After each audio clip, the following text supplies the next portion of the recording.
Hello friends, आज मैं आपके साथ अपनी आटे के गोंद के लड्डू की रेसिपी लेकर आई हूँ जो ठंडियों के मौसम में ख़ास तौर से बनाए जाते हैं।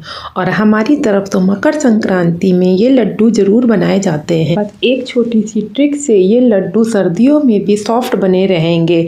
तो वीडियो को आप पूरा देखिएगा तो आपके लड्डू भी ऐसे ही सॉफ्ट बने रहेंगे। तो आप भी एक बार बना के देखिएगा। इसमें हमने गोंद और ड्राई फ्रूट्स डाले हैं। ड्राई फ्रूट्स हम अपनी इच्छा के अनुसार कितना भी डाल सकते हैं। सर्दियों में इसको खाने से हमें बहुत ज़्यादा एनर्जी मिलती है। लड्डू बनाने के लिए मैंने यहाँ पे 1/3 कप गोंद लिया है। ये खाने वाला गोंद होता है। और मैंने आधा कप बादाम लिए हैं। बादाम आप अपने हिसाब से कम ज़्यादा भी ले सकते हैं। और मैंने 1 कप यहाँ पे मखाना लिया है।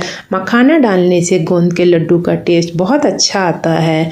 उसके बाद मैंने आधा कप ही यहाँ पर काजू लिए हैं। ड्राई फ्रूट्स की मात्रा आप कितनी भी रख सकती हैं। उसके बाद यहाँ पर आप एक भारी तले की कढ़ाई चढ़ाइए। उसमें यहाँ पर 1 टेबल स्पून घी डाल दीजिए। अब हम सबसे पहले यहाँ पर गोंद को फुलाते हैं। जैसे ही हम घी में गोंद डालते हैं आप देखेंगे गोंद अपने आप फूल के ऊपर आता जाएगा। इसको सीखने में ज़्यादा टाइम नहीं लगता है। फटाफट कलछी से इसको हिलाते हुए निकाल लेना है। और घी में हमेशा थोड़ा थोड़ा गोंद डाल के ही हमको तलना है। ज़्यादा गोंद एक साथ नहीं तल देंगे वरना ये हमारा फूल के ऊपर नहीं आएगा। जब आपका सारा गोंद फूल जाए उसके बाद इसी कढ़ाई में फिर से 2 टेबल स्पून घी डालकर मखाना को फ्राई करना है। मखाना को यहाँ पर हमको बराबर चलाते हुए रोस्ट करना है। और जब हमारा मखाना क्रिस्पी हो जाएगा तब हमको यहाँ पर निकाल लेना है। इस तरह गोंद के लड्डू बनाने से लड्डू बहुत अच्छे बनते हैं। अगर हम एक लड्डू डेली खाते हैं तो हमारी स्वास्थ्य के लिए बहुत ज़्यादा अच्छा होता है। मखाना निकालने के बाद फिर से अब हम इसी कढ़ाई में 2 टेबल स्पून फिर घी डालते हैं। और उसके बाद अब हम इसमें काजू और बादाम को तल लेते हैं। काजू बादाम को हल्का सा लाल होने तक तल लीजिए, फिर उसके बाद निकाल लीजिए। तो सर्दियों में क्यों ना आप भी इस तरह से गोंद के लड्डू बना के रखिए और डेली खुद भी खाइए और अपने बच्चों को भी खिलाइए। ये बनाना भी बहुत ज़्यादा आसान है। जब आप मेवा को तलें तो इतना ध्यान रखना है कि हमारी कोई भी मेवा ज़्यादा जलनी नहीं चाहिए। थोड़ा सा सुनहरा होने के बाद ही इनको निकाल लेना चाहिए। अगर कुछ भी जल जाएगा तो लड्डू में टेस्ट अच्छा नहीं आएगा। इसलिए इस चीज़ का बहुत ज़्यादा ध्यान देना है। देखिए हमारी सारी मेवा तल गई है। और गोंद भी फूलने के बाद आप जब उसका दाना फोड़ के देखेंगे तो इतना ज़्यादा सॉफ्ट होता है कि उसमें एक भी किनकी नहीं होनी चाहिए। उसके बाद फिर हम अब इसी कढ़ाई में फिर से 2 टेबल स्पून घी डालते हैं और हम यहाँ पर आटा को भूनना स्टार्ट करते हैं। यहाँ पर मैंने 3 कप आटा लिया है। इसी से हम यहाँ पर अब गोंद के लड्डू बनाएंगे। यहाँ पे मैंने एक बार में ज़्यादा घी नहीं डाला है। मैं यहाँ पर थोड़ा थोड़ा घी बार बार ऐड करूँगी। इस प्रोसीजर से अगर हम आटा भूनते हैं तो हमारे जब गोंद के लड्डू बनते हैं तो सर्दियों में भी ये ज़्यादा टाइट नहीं होते हैं, थोड़े से सॉफ्ट बने रहते हैं जिससे खाने में एकदम ताज़े जैसे फील आता है। आप इस तरह से हमेशा आटा भूनिएगा, आपका भी आटा एकदम परफेक्ट भुनेगा। अगर हम एक बार में ही ज़्यादा घी ले लेते हैं और आटा भूनना स्टार्ट करते हैं तो ठंड की वजह से थोड़ी देर में ही लड्डुओं में घी जम जाता है और हमारे लड्डू हार्ड हो जाते हैं। लेकिन जब हम थोड़ा थोड़ा घी ऐड करके आटा भूनते हैं तो बाद में भी लड्डू हमारे सॉफ्ट बने रहते हैं। मैंने यहाँ पर सिंपल गेहूं का ही आटा लिया है। इसी से लड्डू बहुत अच्छे बन जाएंगे। इसमें हमें बेसन ऐड करने की कोई भी ज़रूरत नहीं है। 3 कप आटे में यहाँ पे लगभग आपका 1 कप घी लग जाएगा। तो थोड़ा थोड़ा घी डालते हुए आप इसको मीडियम फ्लेम पे ही आटे को भूनती रहिए। जैसे जैसे हमारा आटा भुनेगा वैसे वैसे इसमें घी अपने आप ही छोड़ता रहेगा और आटा अच्छे से गीला हो जाएगा। जब आटे का रंग बदलने लगे और अच्छे से महक महक आने लग गए तो आपको समझ लेना है कि हमारा आटा भुन गया है। एक बार जब आटा भुन जाए तो इसको तुरंत ही दूसरे बर्तन में शिफ्ट कर लीजिए, वरना कढ़ाई में पड़े पड़े और ये लाल हो जाएगा।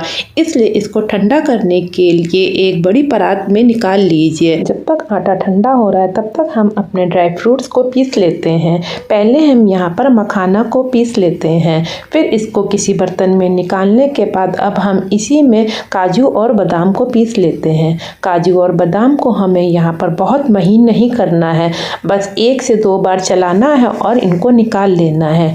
जो बड़े बड़े टुकड़े होंगे उनको हम चाकू की सहायता से काट लेंगे, क्योंकि अगर बहुत महीन हम मेवा यहाँ पर पीस देंगे तो जब हम लड्डू खाएंगे तो मुंह में मेवा का कोई भी टेस्ट नहीं आएगा।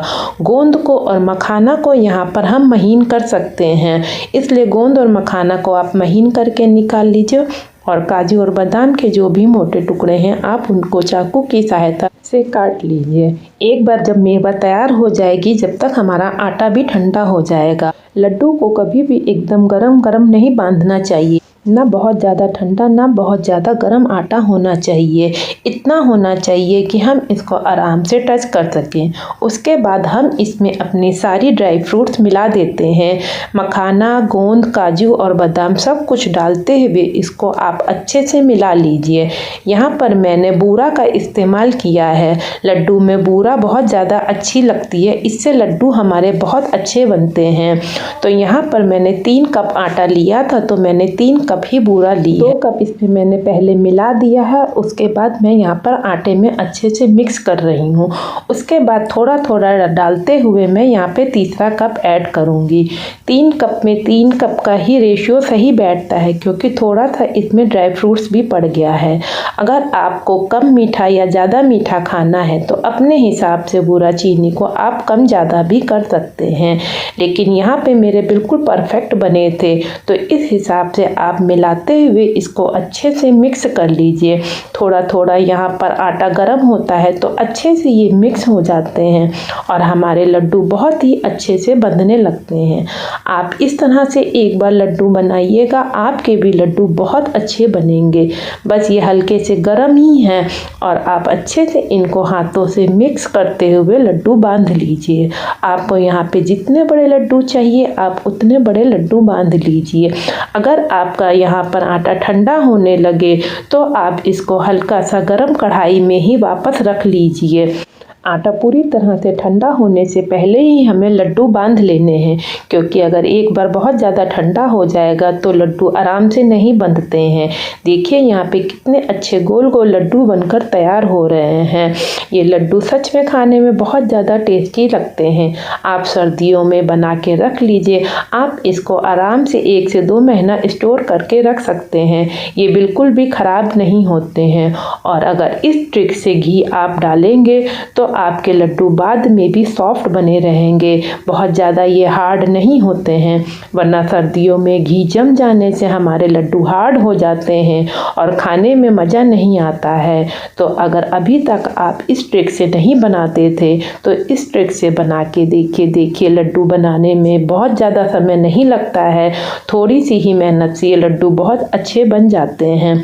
तो इस बार आप सर्दियों में इस लड्डू को बनाइए। अगर आपके यहाँ भी मकर संक्रांति में बनते हैं तो आप ज़रूर बनाइए। और अगर आपको मेरे बताए हुए लड्डू की रेसिपी पसंद आए तो मेरे वीडियो को लाइक करिएगा और ज़्यादा से ज़्यादा शेयर करिएगा। अगर अभी तक आपने मेरे चैनल को सब्सक्राइब नहीं किया है तो चैनल को ज़रूर सब्सक्राइब करिएगा। देखिए लड्डू अभी कितना सॉफ्ट है और ये आप स्टोर करके रखेंगे उसके बाद भी ये ऐसे ही सॉफ्ट बना रहेगा। आप एक बार बना के देखिए, फिर आप बताइएगा कि आपके लड्डू कैसे बने हैं।